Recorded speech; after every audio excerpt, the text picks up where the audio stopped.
وہ فون نشست پر رکھ کر باہر آ گئی۔ ہوا کے تیز جھونکے نے دوپٹہ سر سے گرایا اور اس نے شال کو اڑنے سے روکنے کے لیے مضبوطی سے پکڑ کر ہاتھ باندھ لیے۔ جس جگہ کو شریف چچا نے گارڈن کہا تھا وہ ادھر چل پڑی۔ قریب جا کر اندازہ ہوا کہ اس سے زیادہ باغ تو اس کے گھر کا لون تھا، جہاں پیڑ پودوں کے ساتھ گھاس بھی تھی۔ یہاں تھوڑے سے پودے تھے اور زمین پر دھول مٹی۔ اس کی توجہ جھولے نے کھینچی تھی۔ لوہے کے فریم میں لکڑی کے دو مستطیل تختوں کے دونوں جانب سے زنجیر جڑی تھی۔ وہ کچھ دیر دیکھتی رہی، پھر شوق کے ہاتھوں مجبور آہستہ آہستہ قدم اٹھاتی لکڑی کے تختے پر بیٹھ بھی گئی۔ بچپن میں سب سے اونچی پینگیں لینے میں اس کا ریکارڈ تھا۔ شادی سے پہلے بھی وہ جھولوں کی شوقین ہوا کرتی تھی۔ بیٹھ کر اس نے پیروں کو حرکت دی اور زنجیروں نے چوں چرا کی آواز نکالی۔ اس نے ڈر کے اوپر دیکھا، کہیں میرے وزن سے ٹوٹ ہی نہ جائے۔ آخر وہ بچوں کے لیے بنایا گیا تھا۔ شال اور دوپٹہ سمیٹ کر اس نے دونوں ہاتھ سے دائیں بائیں کی زنجیر تھامی۔ اب اتنا زیادہ بھی نہیں میرا وزن۔ پہلے خیال کو رد کرتے ہوئے اس نے پیر زمین پر مار کر خود کو جھولے سمیت پیچھے دھکیلا۔ زنگ آلودہ زنجیروں کی کڑیوں کی مخصوص آواز باغ میں پھیل گئی۔ اس نے دائیں بائیں نظر گھمائی، کوئی ذی روح دکھائی نہ دی۔ وہ بے فکر ہو کے جھولنے لگی۔ بدھ کے دن مومانی صبح ناشتے کے بعد ہی اپنی بہن سے ملنے نکل جاتی تھی۔ وہ وقت اور اپنے معمول کی بڑی پابند تھی۔ اب تو وہ 2.5 سال سے انہیں دیکھ رہی تھی۔ شاید ہی ان کی معمول میں فرق پڑتا تھا۔ اب ان کی بہن بیوہ تھی جن کی 2 بیٹیاں اور سب سے چھوٹا بیٹا ابھی اسکول میں تھے۔ ان کی مکمل کفالت وہی کرتی تھیں۔ ایسا نہ تھا کہ وہ فیس ادا کر کے یا اخراجات کی رقم دے کر بری الزامہ ہو جاتی تھیں، بلکہ وہ ان اسکولوں کالج کی کارکردگی اور رقم کا حساب کتاب بھی پورا رکھتی تھیں۔ ہر ہفتے یہ چکر اسی مقصد سے ہوتا تھا۔ وہ خود ڈرائیو کر کے جاتی تھیں اور رات کے کھانے سے پہلے واپس آ جاتیں۔ آج صبح جانے سے پہلے انہوں نے اسے اپنی خوابگاہ میں بلایا تھا۔ یہ سمیہ کے لیے بنوایا ہے، تم آج شریف کے ساتھ جا کر دے آنا۔ انہوں نے چپٹا سا ڈبہ کھول کے اسے سونے کا زیور دکھایا جو گلو بند، کان کے اویزے، انگوٹھی اور چوڑی پر مشتمل تھا۔ جی، اس نے شکریہ، اچھا ہے، کب خریدا؟ آپ نہیں آئیں گی؟ آپ بھی چلیں جیسے سارے سوال و فکرے ایک جیب میں بند کر دیے تھے۔ انہوں نے بند ڈبہ اسے تھما دیا۔ وہ خوب جانتی تھی کہ اتنی جلدی وہ زیور گھر پہنچانے کا مقصد اور مطلب کیا تھا، کیونکہ ابھی شادی میں وقت تھا۔ 4 دن پہلے ہی تاریخ طے ہوئی تھی اور وہ اسے اور سمدن سمدھی کو جتانا چاہتی تھیں۔ اب تو اس کی ضرورت بھی نہیں رہی تھی کہ اس نے سمجھوتا کر لیا تھا، باقیوں نے قبول کرایا تھا، بنا کہے سنے ہی اسے بھی باور کروا دیا گیا تھا، مگر ان کا خوف اب بھی ویسے ہی قائم تھا جو ان سے اب بھی اس قسم کے اقدام کرواتا تھا۔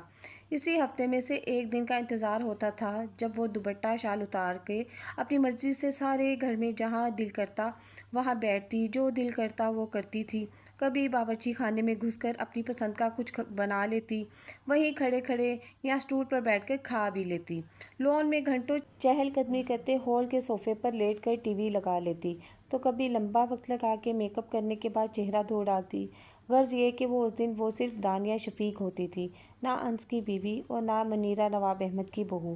وہ اپنے خیالوں میں گم تھی۔ جھولا اونچا ہو کے آہستہ ہوا اور اچانک ہی گویا آفت آن پڑی۔ اس کے حواس لوٹے تو وہ ہاتھ ٹیکے زمین پر تھی۔ تختے سے ایک طرف کی زنجیر جدا ہو گئی تھی، وہ اب نیچے لٹک رہا تھا۔ اس نے زمین سے ہتھیلی اٹھا کے سر تھاما اور منہ سے ایک سسکی آزاد ہوئی۔ شکر تھا کہ جھولا اونچا نہیں بلکہ رکنے کے قریب تھا۔ اس نے ہتھیلی سامنے کی جہاں دھول کے ساتھ ننھی ننھی سرخ بوندیں اور جلد کی چھلی اوپری تہہ نظر آ رہی تھی۔ اس نے ہاتھ جھٹک کے دور ایک طرف بڑی شال کھینچ کر شانے پر لی جو پھسل گئی تھی اور کسی طرح کھڑی ہوئی۔ پورا لباس گرد آلود ہو رہا تھا۔ اس نے کرتے کا دامن دوسرے ہاتھ سے جھٹکا۔ نظر شیفون کے دوپٹے پر پڑی جو زمین پر پڑا تھا۔ وہ اسے اٹھانے جھکی ہی تھی کہ ہوا کا جھونکا اسے اڑا لے گیا۔ وہ دوپٹے کے پیچھے دوڑی۔ جب دوپٹہ اس کے سر سے گزرنے لگا تو بے اختیار اس نے ہاتھ اونچا کر کے اسے پکڑ لیا۔ پچھلے کئی منٹوں سے وہ خاموش اور کچھ چور تماشائی بنا کھڑا تھا جو اب ممکن نہیں رہا تھا۔ وہ اپنے علاوہ کسی اور کی موجودگی کے احساس سے ہی ایک دم محتاط نظر آنے لگی۔ اس کی وضع میں واضح تبدیلی آئی تھی۔ ذرا دیر پہلے والی لاپرواہی اس کے انداز سے یکایک غائب ہوئی تھی۔ اپنے آپ میں مگن اور جھولے کا لطف لینے والی لڑکی یکایک اطراف سے باخبر، بے آرام اور چوکنا دکھائی دے رہی تھی۔ وہ اسے دیکھتے ہی اپنی جگہ رک گئی۔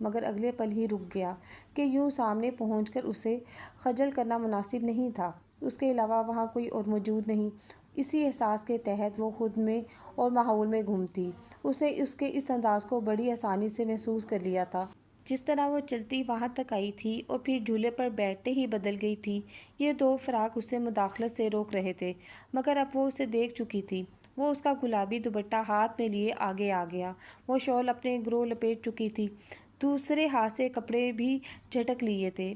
اسی طرف پانی ہے، امن نے دوپٹے والا ہاتھ آگے بڑھاتے ہوئے کہا۔ Thank you. اس نے دوپٹہ لیا اور شال کے اوپر سے سر پر اوڑھ لیا۔ امن کو اس کی عمر اور لہجے کی سنجیدگی، انداز کی بردباری بڑی مس میچ محسوس ہوئی۔ وہ اخلاقاً بھی مسکرائی تک نہیں۔ اسی طرف وہ ادھر ادھر دیکھنے لگی تھی کہ امن نے پیچھے اشارہ کیا۔ وہ پلٹ کے اس کے جانب چل پڑی۔ جھاڑیوں کے پیچھے نل نہیں بلکہ ہینڈ پمپ تھا۔ دانیہ نے اپنی ہتھیلی اور پیروں کو دیکھا، پھر نظر اٹھا کے کار کی طرف۔ وہ شریف چاچا سے پانی منگوا کر بھی ہاتھ پیر صاف کر سکتی تھی۔ وہ یوں ہی کار تک جانے کا فیصلہ کرتی، تب تک وہ وہاں پہنچ کر ہینڈ پمپ چلانا شروع کر چکا تھا۔ دانیہ نے ایک نظر اسے دیکھا اور پھر پانی کو ضیاع سے بچانے کی خاطر آگے جا کر پیر اس کے نیچے رکھ دیے۔ چپلوں سمیت پیر دھونے کے بعد اس نے جھک کر پہلے زخمی ہتھیلی دھوئی، پھر دوسری۔ Thank you. وہ پیچھے ہوئی، وہی سنجیدہ بے تاثر سمی لہجہ، اس کی ماورائی حسن سے بالکل متضاد۔ وہ شال سے بڑی احتیاط سے زخمی ہتھیلی خشک کر رہی تھی۔ اسی وقت شریف چاچا کار کے پاس پہنچے اور اسے اندر نہ پا کر چاروں جانب نظر دوڑائی۔ وہ انہیں وہیں سے دکھائی دے گئی تھی، ساتھ کھڑا ایک اجنبی بھی۔ وہ تیز قدم اٹھاتے ان کے پاس پہنچے۔ کیا ہوا بیٹا؟ میں جھولے پر بیٹھی تھی اور وہ ٹوٹ گیا تو گر گئی، مٹی لگ گئی تھی، سب جگہ وہی صاف کر رہی تھی۔ اس کا پرسکون اور ٹھہرا ہوا لہجہ عام نہیں تھا، اس عمر میں تو قطعی نہیں۔ چوٹ تو نہیں آئی کہیں؟ نہیں۔ اتنے برس میں وہ ماہر دروغ گو بن گئی تھی۔ چلیں۔ وہ یوں بات کر رہی تھی جیسے وہ موجود ہی نہیں۔ امن کو برا لگا، وہ یوں نظر انداز کیے جانے جیسا غیر اہم بھی نہیں تھا۔ وہ کار کی طرف چل پڑی۔ شریف چچا نے اسے دیکھا۔ السلام علیکم۔ اس نے سلام کیا۔ وہ اسے بغور دیکھ رہے تھے۔ وعلیکم السلام۔ مسافر ہو؟ یہاں وہیں لوگ رکتے تھے؟ جی۔ موسم خراب ہو رہا ہے، شاید بارش ہو، زیادہ دیر یہاں رکے نہیں، گھر پہنچنے کی جلدی کیجیے، انہوں نے مشورہ دیا۔ جی۔ وہ ایک نظر اس پر ڈال کر چلے گئے۔ ان کی پیشانی شکن آلودہ تھی۔ وہ یاد کرنے کی کوشش کر رہے تھے کہ وہ لڑکا کس سے مشابہ ہے یا کیا اس سے پہلے بھی کہیں دیکھا ہے۔ امن وہاں سے نکل کر پارکنگ والے حصے میں آیا، تب تک وہ کار میں بیٹھ چکی تھی۔ وہ کار کے نظروں سے غائب ہونے تک اسے دیکھتا رہا تھا۔ اگر یہ دوبارہ کہیں مل گئی تو سمجھوں گا اللہ مجھ پر مہربان ہے، اس نے خود سے کہتے ہوئے آسمان کی طرف دیکھا تھا۔ ویسے یہ کبھی نہ بھولنے والی لڑکی تھی۔ اسے یقین تھا کہ وہ اسے ہمیشہ یاد رہے گی۔ وجہ محض اس کی غیر معمولی حسن نہیں تھا، اس کے ساتھ کچھ اور بھی غیر معمولی تھا جسے وہ اس وقت نہ سمجھ پایا، نہ کوئی نام دے پایا، مگر وہ بے نام انجانا احساس اسے لپٹ گیا تھا جس نے اسے خاص اور منفرد بنایا تھا۔ وہ زخمی ہتھیلی کو دیکھتی تو کبھی مٹی سے اٹے کپڑوں کو۔ وہ اداس یا بددل نہیں تھی، بلکہ ہتھیلی کا ہلکا سا درد، جلن اور داغ اور دار لباس سب اسے نیا اور اچھا لگ رہا تھا۔ ہوا کی وجہ سے اس کے بال بھی بکھر گئے تھے، جنہیں اس نے دوپٹے سے ڈھانک لیا تھا۔ ایک عرصہ ہوا تھا وہ صاف ستھری، بنی سنوری، بے داغ دنیا کی ہر گرد اور میل سے پاک زندگی گزار رہی تھی۔ مومانی نے اسے ہر جانب اور ہر طرح سے انچھوئی بنا رکھا تھا۔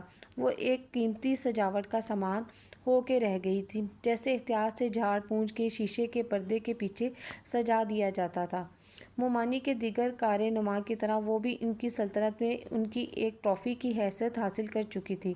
مومانی کی تعریف کا ذریعہ، ان کی دریا دلی کا ثبوت، ان کی شفقت اور محبت کا مہور مرکز۔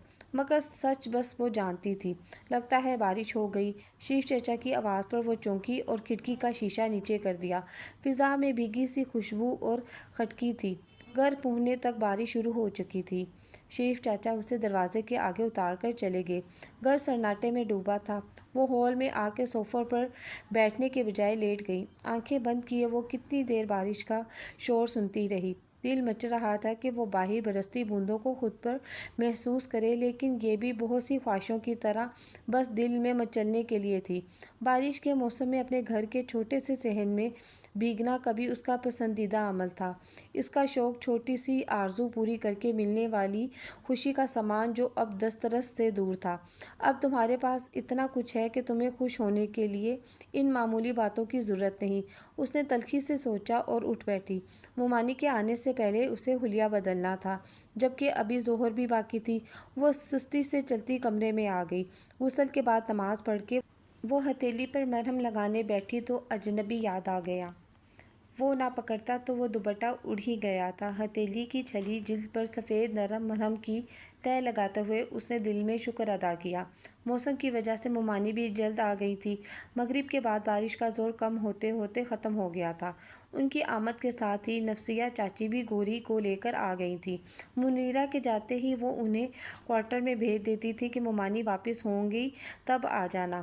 شام کو تھمی بارش رات کو اچانک تیز طوفانی ہواؤں کے ساتھ مسلسل شروع ہو گئی تھی۔ اس بار تیور طولانی تھے۔ بادلوں کی گن گرج نے اسے بھی بار بار جگایا اور پھر نیند ہی اڑ گئی، اس لیے صبح فجر کے بعد لیٹی تو 8 بجے بھی اس کا بستر سے نکل کر باہر جانے کا دل نہیں تھا۔ وہ مزید سونا چاہتی تھی، مگر اس کے چاہنے سے کیا ہونا تھا۔ فون اٹھا کے وقت دیکھنے کے بعد وہ نیند بھری آنکھوں سے اٹھ گئی کہ 9 بجے مومانی میز پر ہوتی تھی اور ان کے ساتھ اس کی موجودگی بھی ضروری تھی۔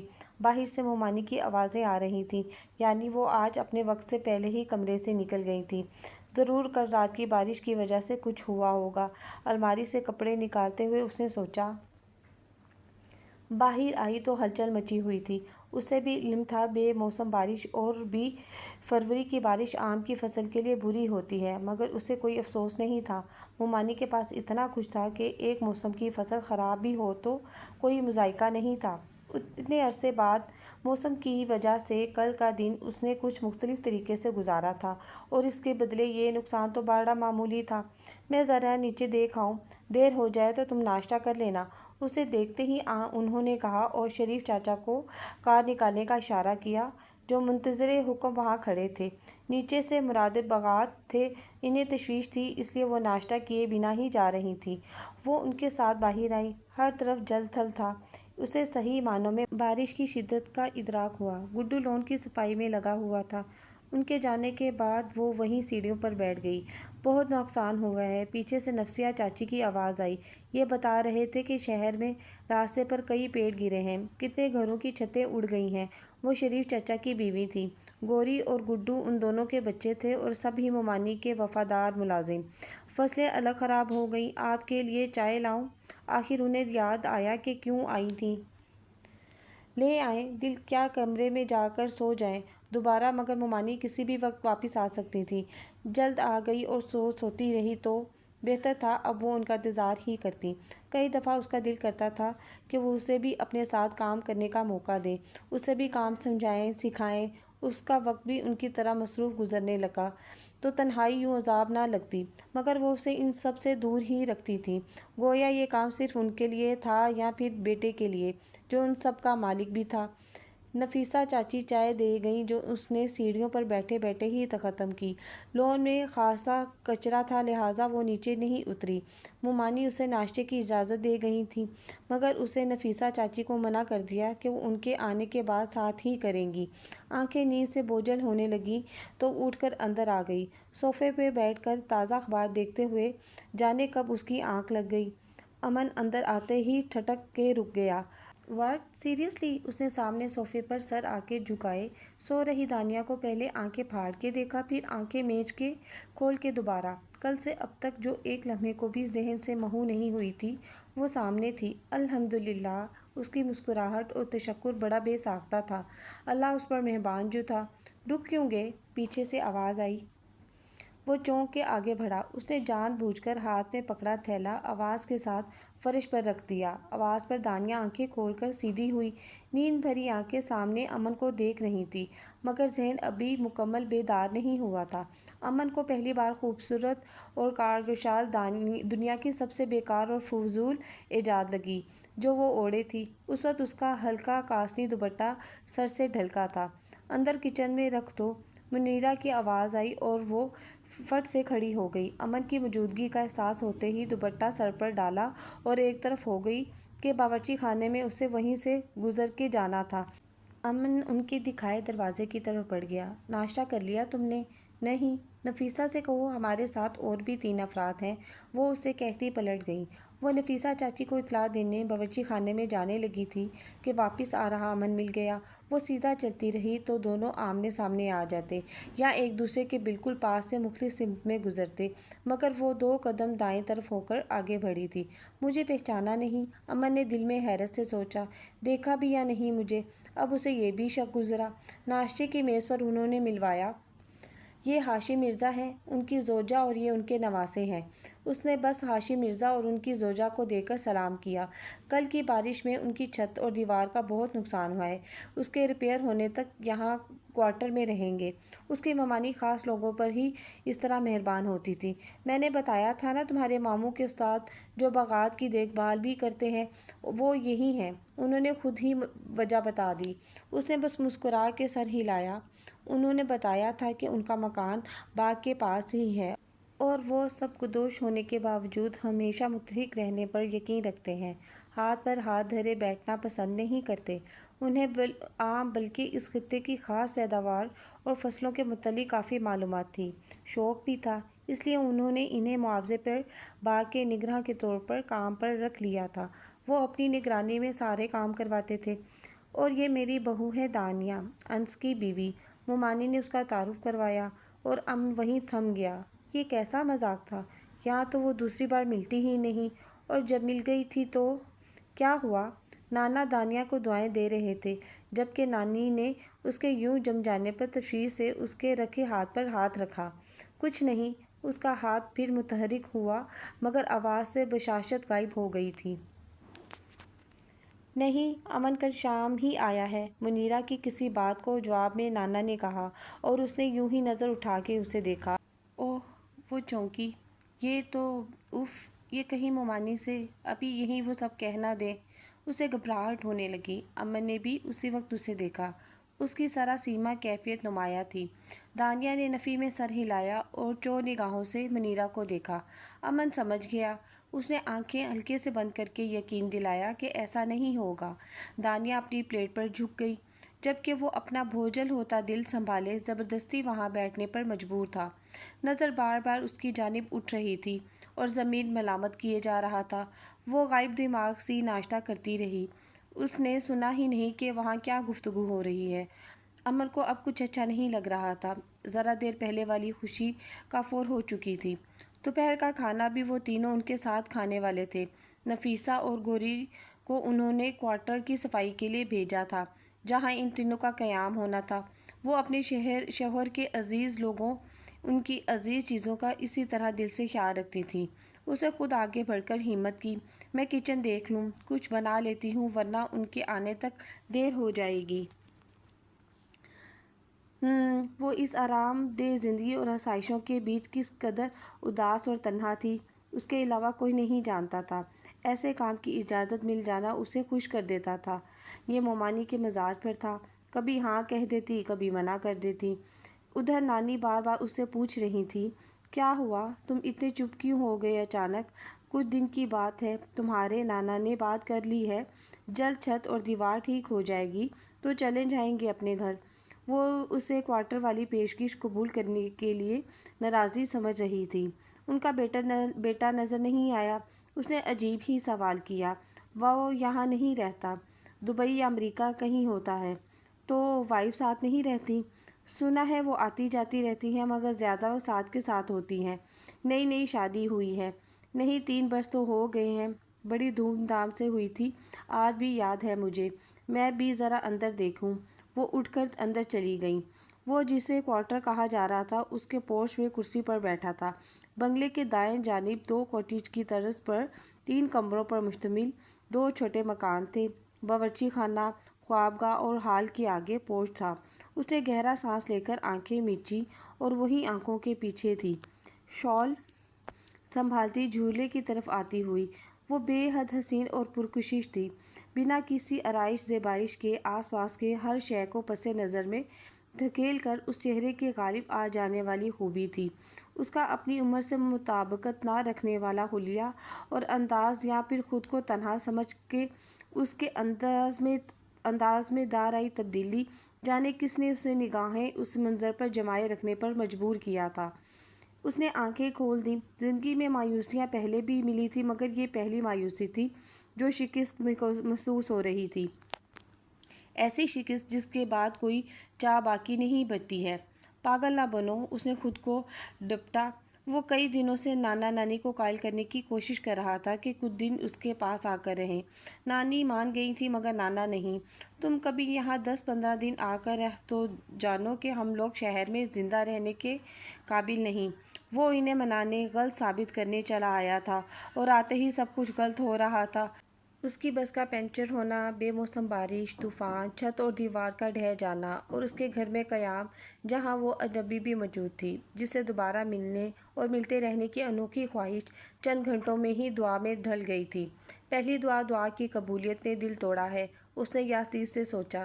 جب دوپہر میں نانی نے کھانے کے لیے چلنے کہا تو وہ جزبزا ہوا۔ اچھا نہیں لگے گا تم نہیں آؤ گے تو۔ چلو۔ انہوں نے اس کا لیپ ٹاپ بند کر کے ایک طرف رکھا اور اپنا ہاتھ بڑھایا۔ وہ ان کا جھریوں زدہ ہاتھ تھام کے کھڑا ہو گیا۔ نانا وہیں تھے۔ گزشتہ دن کی بارش کے بعد آنے والی فصل کو کیسے بچایا جائے، وہ اور منیرا اس کی منصوبہ بندی کر رہے تھے۔ یہ سب نانا کے پسندیدہ کام تھے۔ نانی کے ساتھ اندر داخل ہو کے اس نے سلام کیا۔ آ جائیں، کھانا لگ گیا ہے، دانیہ نے دروازے سے کہا۔ کل دوپہر کی بے نسب اس وقت کمرے میں خاصی خٹکی تھی۔ نانا نانی نے سویٹر پہن رکھے تھے، مگر اس وقت اس کے شانوں پر شال نہیں تھی۔ آئیں، ممانی کھڑی ہو گئیں۔ وہ بھی ان کے ساتھ میز پر موجود، سر جھکائے خاموشی سے کھا رہی تھی۔ ہاشم صاحب نے بتایا آپ سی اے ہیں؟ دوران بیان منیرا نے کہا۔ جی بیٹا، پرانی سی اے نے جانے پچھلے 2 سالوں میں کیا گھپلا کیا ہے کہ انکم ٹیکس آفس سے نوٹس آیا ہے، تم ذرا دیکھ لینا۔ اگلی بات پھر نانا نے کی۔ جی ضرور، اس نے سعادت مندی سے کہا۔ شکریہ، منیرا مسکرائیں۔ بیٹا آپ کب سے اتنا ہی لیے بیٹھی ہیں؟ نانی شاید اس دوران اس پر ہی نظر رکھے تھی۔ تمہاری عمر میں تو ہم اتنا کھاتے تھے۔ انہوں نے دونوں ہاتھ سے مبالغہ آرائی کرتے ہوئے غذا کی مقدار بتائی۔ دانیہ مسکرا دی، کہا کچھ نہیں، ہمارے سامنے شرماؤ نہیں۔ انہوں نے خود ہی اس کی پلیٹ میں پلاؤ ڈال دیا۔ دانیہ نے گھبرا کے انہیں دیکھا۔ انہوں نے مسکرا کے آنکھوں سے کھانے کا اشارہ کیا۔ اب شاید ممانی کو احساس ہوگا کہ ان سے کیا غلطی ہوئی ہے۔ اس نے چاولوں میں چمچہ چلاتے ہوئے سوچا، ان کے یہاں مہمان نہیں آتے تھے، ویسے یہ تکلف بس آج کے لیے تھا۔ کوارٹر صاف ہو گیا تو اب وہ وہیں پکائیں رہیں گے، اس نے خود کو تسلی دی۔ اس کے علاوہ سب گاہے گفتگو میں شامل ہو رہے تھے۔ کھانے کے بعد گوری کے ساتھ مل کر میز صاف کر رہی تھیں۔ نانا نانی تو چلے گئے مگر وہ رک گیا تھا۔ کھانے کی میز اس طویل و عریض ہال میں ہی تھی۔ وہ صوفے پر بیٹھا خود کو اس کی جانب دیکھنے سے روکے تھا۔ کچھ دیر بعد منیرا اپنا لیپ ٹاپ اور کچھ فائلز لے کر واپس آئیں اور وہ دونوں سنجیدگی سے کام کرنے لگے۔ وہ اپنی خوابگاہ میں بیٹھی غائب دماغی سے کتاب کی ورق گردانی کر رہی تھی۔ بندہ کتنا کتابوں میں دل لگائے، کبھی کبھی اسے وہ بے زار کر دیتی تھیں۔ آج کل وہ ہمت متوا کر رہی تھی کہ ممانی سے ایک بار پھر گزارش کرے کہ اسے بھی کچھ کام کرنے دے، اس طرح تو خالی بیٹھ کے وہ پاگل ہو جائے گی۔ تبھی کار کی آواز آئی۔ وہ اٹھ کے کھڑکی کے پاس آئی۔ شریف چاچا کار پورچ کے آگے روک رکھے تھے۔ اس وقت کہاں جا رہی ہیں؟ اس نے اچنبھے سے سوچا۔ ان کے طے شدہ معمول میں دوپہر کا کیولا اور آرام بڑا اہم تھا۔ کار گیٹ سے باہر نکل گئی۔ وہ مسکراتی ہوئی پلنگ سے دوپٹہ اٹھا کے باہر نکلی۔ کچھ دیر لان میں چہل قدمی ہو سکتی تھی، یا وہ پورچ کی سیڑھیوں پر بیٹھ کر اچھے موسم کا لطف اٹھا سکتی تھی۔ وہ اپنی دھن میں چلی جا رہی تھی۔ یوں ہی دائیں جانب نظر پڑی اور وہ بری طرح ٹھٹک گئی۔ وہ اسے ہی دیکھ رہا تھا جیسے وہ بھول گئی تھی کہ کھانے کے بعد ممانی کے ساتھ ہال میں موجود تھا۔ میکانیکی انداز میں اس نے دوپٹہ سر پر اوڑھا۔ خوشخبری کا فون سنتے ہی آنٹی چلی گئیں۔ وہ پلٹی اس سے پہلے ہی امن نے کہا، جانے وہ کیسے سمجھ گیا تھا کہ وہ ان کی غیر موجودگی کا علم ہونے کے بعد ہی ادھر آئی ہیں، اور اس بار بھی اس کا سب کے سامنے دکھائی دینے والا متین اور برباد سا ڈب غائب تھا، جیسے اس دن وہاں خود کو تنہا سمجھ کر اس کے پیروکار تنی پر تکلف سی وضع ڈھیلی، لاپرواہ اور بے نیازی سی ہو گئی تھی، اور اس کا یہ انداز قائم رہے اس لیے اسے یقین دلانا چاہتا تھا کہ منیرہ واقعی وہاں موجود نہیں ہے۔ خوشخبری! ایک نئے خوفناک خیال نے اس کی زبان متحرک کی تھی، ورنہ وہ کبھی اپنے گھر میں موجود اس اجنبی سے بات نہ کرتی۔ جی، آپ کے طبیلے میں نئی ولادت ہوئی ہے۔ بات تو لاحولہ کہنے کر ہنسنے والی یا اس سے گھورنے والی تھی، مگر اس نے سکون کا سانس لیا۔ آپ کا ہاتھ کیسا ہے اب؟ آپ کے دانیہ نے چونک کر اور کچھ ناگواری سے اسے دیکھا، مگر مقابل کے چہرے کی سادگی اور سنجیدگی نے فوراً گواری کا تاثر نگل لیا۔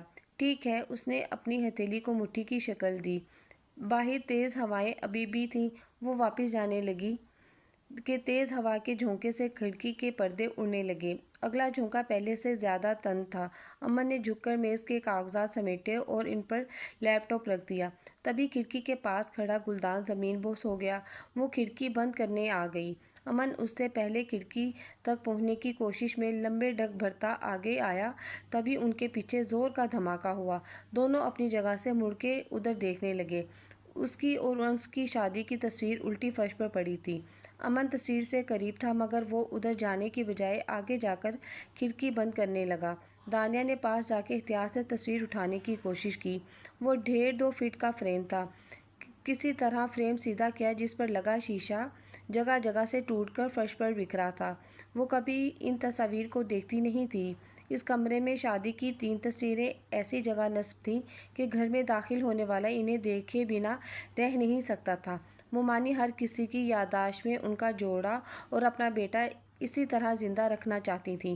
وہ تصاویر کچھ دن پہلے ممانی نے دوبارہ سے نئی فریمیں لگانے کے لیے دے رکھی تھی۔ فریم میں قید اپنی مسکراتی شرماتی حسین صورت اسے اجنبی سی لگی۔ شاید یہی آخری پل تھا جب وہ دل سے مسکرائی تھی، خوش ہوئی تھی۔ اس کی ساری توجہ اپنی دلہن بنی صورت پر تھی، اور وہ اس پر ہاتھ پھیرتے ہوئے بھول گئی تھی کہ شیشہ ٹوٹا ہے۔ امن نے اس کا ہاتھ پکڑ کر کھینچا، تب تک کانچ کا ٹکڑا ہتھیلی میں کھپ چکا تھا۔ اس نے کانچ کھینچا اور اس جگہ پر انگوٹھا رکھتے ہوئے جیب سے رومال نکالا۔ کچھ سیکنڈ میں یہ سب ہوا تھا، اور اتنی دیر وہ شراروں پر تھی۔ بے یقینی اور خوف اتنا تھا کہ ہاتھ لرز رہا تھا، مگر وہ خود کو پتھر محسوس کر رہی تھی۔ امن نے رومال ہتھیلی پر رکھ کے اسے دیکھا اور ٹھٹک گیا۔ اس کے سرخ چہروں پر ہوائیاں اڑ رہی تھیں۔ وہ صدمے کی کیفیت میں تھی۔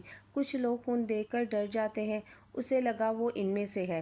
زیادہ گہرا زخم نہیں ہے، پریشر سے بلڈ رک جائے گا، کچھ آئنٹمنٹ لگا لیں، ٹھیک ہو جائے گا۔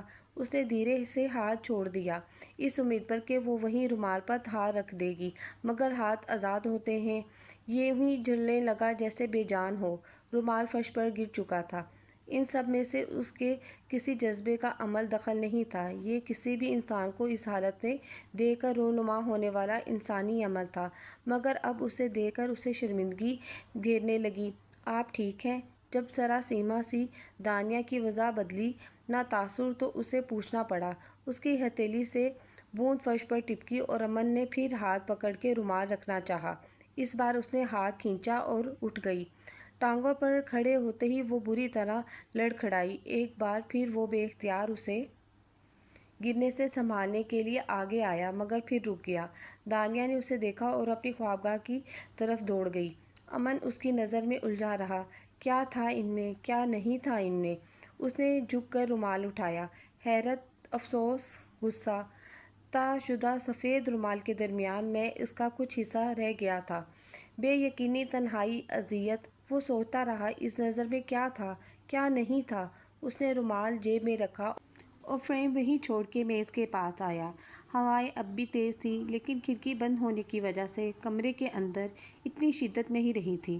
اس نے لیپ ٹاپ کھولا۔ چند میلز خود کو ای میل کرنے کے بعد وہ بھی جانے کا ارادہ کر چکا تھا۔ انکم ٹیکس اور پرانے سی اے کی ای میلز دیکھتے ہوئے اس کا ہاتھ رک گیا۔ انس صاحب کی وہ ای میل چند ماہ پرانی تھی۔ اس کی نگاہ بے ساختہ فرش پر پڑی فریم کی جانب اٹھ گئی۔ اس نے تصویر میں موجود دوسرے شخص کو دیکھا ہی نہیں تھا۔ اگلے پل اس نے سر جھٹک کے مطلوبہ ای میلز فارورڈ کیں، لیپ ٹاپ بند کر کے ضروری فائلز اٹھائیں اور وہاں سے نکل کر کوارٹر کی طرف چل پڑا۔ ہوائیں اب بھی تیز تھیں۔ اس موسم میں کیا چھت بنے گی؟